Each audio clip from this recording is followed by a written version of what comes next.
Breathe. Our elders always told us, "I'ani aya." This is your land. We live in the largest remaining intact temperate forest on Earth.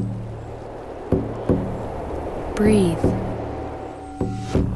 We have a strong connection with the land and the animals that live on this land.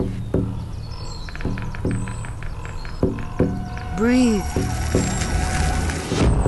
Eagles. The salmon. The bear. Breathe.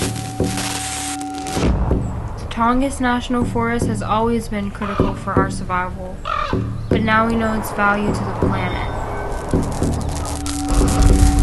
We were fighting to keep our forests intact because it's such a huge part of our way of life.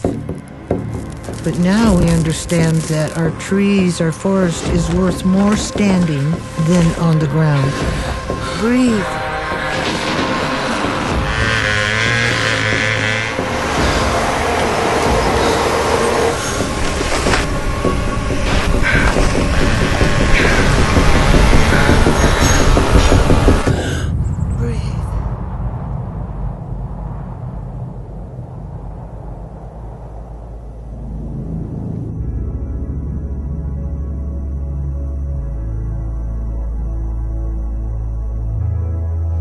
The Tongass belongs to every one of us, and every one of us has a responsibility of protection.